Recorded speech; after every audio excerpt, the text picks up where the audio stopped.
After Las Vegas Raiders middle linebacker Robert Spillane took the money and ran to the New England Patriots, the linebacker became a need for the Raiders.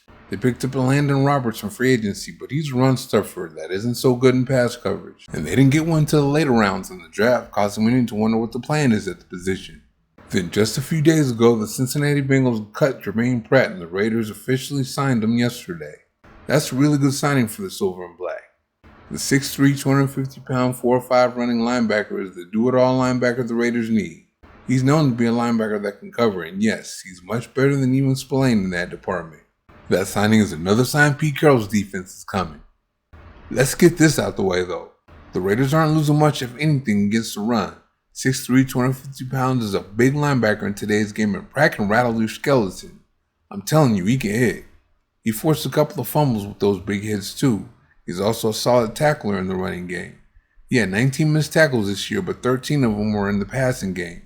It's a little different tackling in the passing game because there's a lot more open space and smaller, quicker guys with the ball. Two areas Pratt looks like he's improving in are using his hands to get off those blocks and diagnosing plays. Once he does that, he can use his 4.5 speed to run to the ball and make plays. Yes, he goes sideline to sideline. That's why he's coming off back-to-back seasons with 100 or more tackles and career highs in tackles. He had 143 of them last year, which is good for 11 in the NFL. At 29 years old, Pratt's going into his 7th year in the league, and you know what? It looks like he's still an ascending player. Wait until head coach Pete Carroll and defensive coordinator Patrick Graham get a hold of him. Here's where Pratt helps change the defense. The Raiders are going to be playing more press man this year, right? Isn't that why Carroll signed a couple of guys that are built for press man coverage? How much man coverage can you run if guys like Spillane and Roberts are your linebackers? Not very much. Spillane is better than Roberts, but neither are great in man coverage. Pratt is a big upgrade in that department over them. Most importantly, Roberts. Pratt is known for his ability to cover. He's one of the better linebackers in the NFL in man coverage. Last year, in 94 snaps in man coverage, he gave up catches on 3 out of 5 attempts, 60%, and he had 2 pass breakups. In 2022, on 53 snaps in man coverage, he gave up catches on 4 out of 5 attempts, which is 80%, but he only gave up 16 yards on those catches for no touchdowns. In 2023, they only tried him twice in man coverage on 96 snaps, and they caught 1 pass for 9 yards and no touchdowns. He has the speed to go with those deep crossers in cover 3. And remember 2021, Pratt picked off Derek Carter and knocked the Raiders out of the playoffs in zone coverage. Again, bringing Pratt in supports everything the Raiders have done and are doing to this point. Look who they drafted in the 3rd round. Darian Porter, of course, is just under 6'3", runs a 4.3 40 and he has 33 1/8 inch long arms. He's a converted receiver too. He was made for press man coverage, as he reminds Carroll of Richard Sherman. Sherman went to Stanford and was a receiver before he moved to corner. That really helped Sherman become what he became. From being a receiver, he understood what the receivers were trying to do to him, so he knew how to counteract it. He also developed his hands while playing receiver, so anything put where he can catch it would be caught.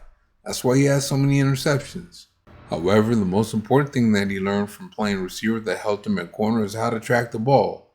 He knows where the ball's coming down because he's in the habit of looking up for the ball while covering his man.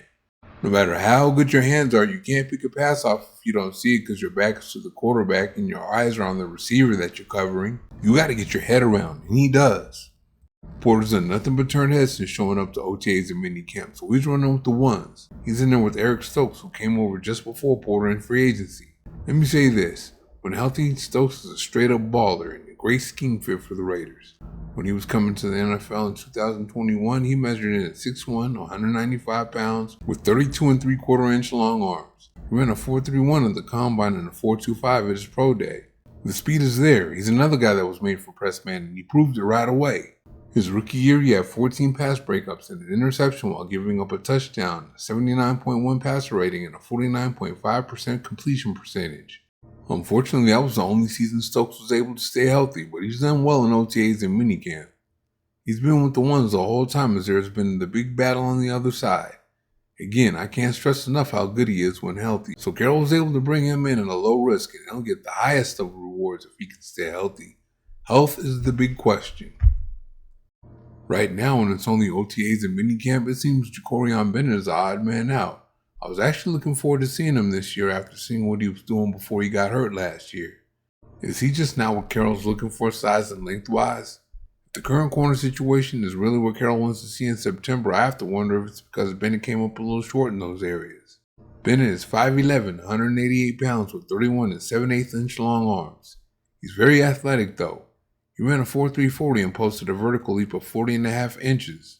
He was having such a good year when he got hurt too.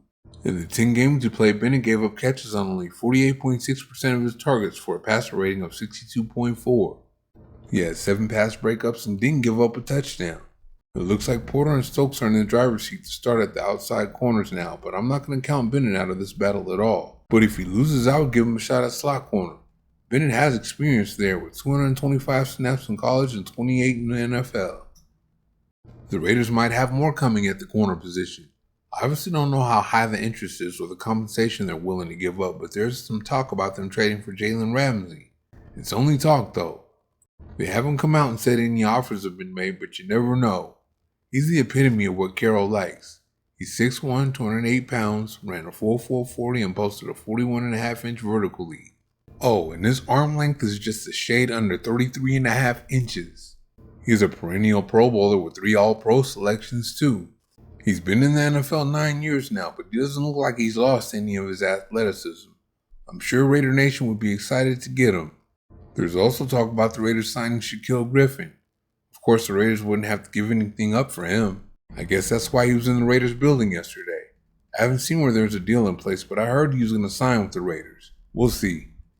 Griffin made a Pro Bowl for Pete Carroll and the Seattle Seahawks in 2019, so this will be interesting.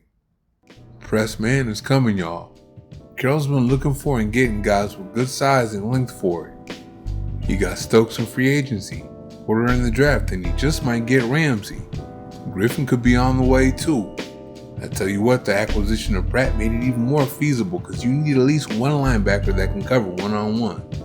When the Raiders have their nickel defense out there, they're going to need one linebacker to cover and one to spy.